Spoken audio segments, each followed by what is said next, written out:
berbagi tentang pengalaman seleksi wawancara beasiswa LPDP khususnya untuk beasiswa kewirausahaan.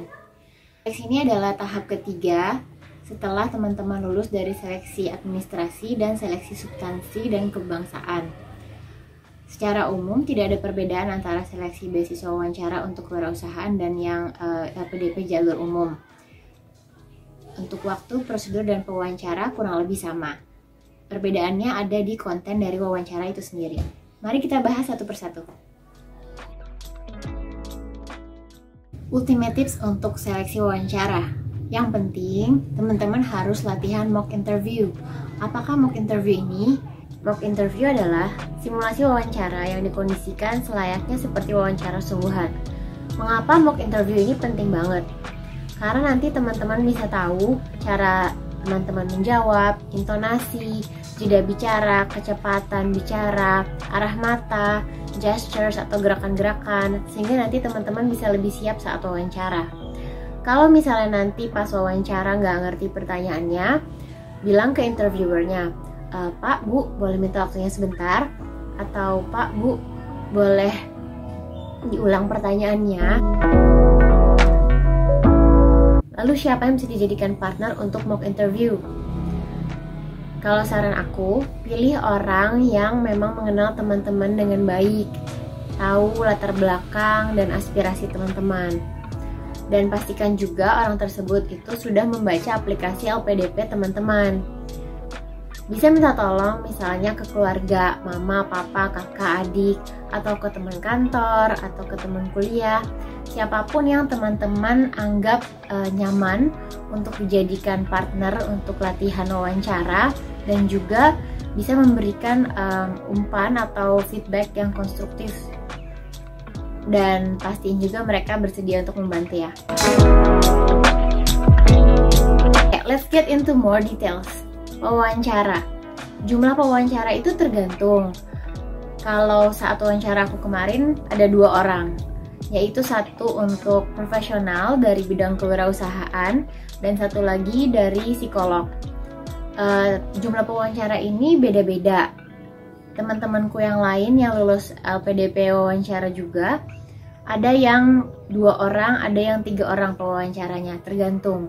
Tapi memang biasanya pasti akan ada 1 orang dari profesional, dari industri, dan 1 lagi dari psikolog. Waktu wawancara. Waktu wawancara ini teman-teman rentangnya bisa berbeda-beda, mulai dari 30 sampai kurang lebih 1 jam. Kalau saat saya kemarin itu kurang lebih sekitar 45 menit.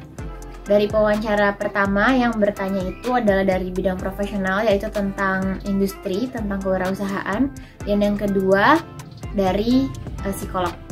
Waktu wawancara ini tergantung teman-teman, karena nanti kadang pewawancara akan bertanya lebih lanjut, mengulik lebih dalam suatu pertanyaan, dan itu biasanya untuk menguji kesiapan kita baik secara akademis maupun secara mental. Satu hal yang harus teman-teman ingat, dari psikolog ini jangan sampai teman-teman itu terpancing emosinya maupun terpancing kesedihan ataupun bahkan sampai menangis. Karena dari beberapa pengalaman, disitulah diuji untuk kesiapan mental kita. Jadi kalau bisa, walaupun teman-teman akan menceritakan sesuatu hal yang kurang menyenangkan atau tidak enak diingat, tapi jangan sampai teman-teman terpancing, apalagi emosi, dan juga kalau bisa jangan sampai menangis. Oke, selanjutnya untuk pertanyaan dan jawaban wawancara. Ini yang paling penting ya, yang mungkin mau dicari. Jadi pertama, kita bahas satu persatu ya teman-teman. Apa permasalahan yang saudara coba pecahkan dengan melanjutkan sekolah ke tingkat yang lebih lanjut? Yang kedua, mengapa mengambil kuliah jurusan X di Universitas Y? Yang ketiga, apa kontribusimu untuk Indonesia nanti? Apa yang sudah kamu persiapkan untuk perkuliahan? Kemudian untuk beasiswa kewirausahaan akan ditanyakan lebih detail mengenai business plan. Jadi nanti teman-teman sebaiknya menyiapkan presentasi atau PowerPoint, karena pengalaman saya kemarin saya terkejut bahwa pewawancara meminta saya untuk mempresentasikan rencana bisnis saya, dan kemarin itu saya tidak menyiapkan, jadi saya mempresentasikan tanpa material visual, tapi alhamdulillah tetap bisa lolos. Jadi kalau misalnya teman-teman persiapkan itu akan lebih baik. Dan di situ kita bisa menjelaskan lebih detail tentang setiap hal yang kita jabarkan di rencana bisnis. Misalnya nama bisnis Anda apa filosofinya, kemudian keunggulan dari bisnis Anda apa, bagaimana tren pasar dalam industri yang berkaitan dengan bisnis Anda, bagaimana sistem revenue dari bisnis Anda, kemudian siapa saja foundersnya, dan lain-lain yang sudah teman-teman tuliskan di rencana bisnis.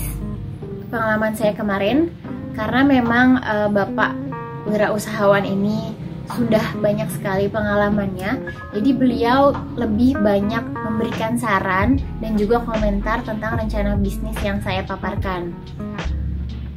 Beliau lebih membahas secara general dari aspek misalnya penamaan. Jangan sampai penamaan sebuah bisnis itu tidak mudah diingat atau tidak mudah dikenali oleh masyarakat luas. Kemudian untuk rencana bisnis ini saya juga dapat pertanyaan dari ibu psikolog. Apa perbedaan atau keunikan bisnis kamu dengan kompetitor lainnya? Lalu ibu itu berandai-andai, misalkan ada kejadian yang tak terduga nih, yang di luar dari apa yang sudah Anda rencanakan, apa yang akan Anda lakukan.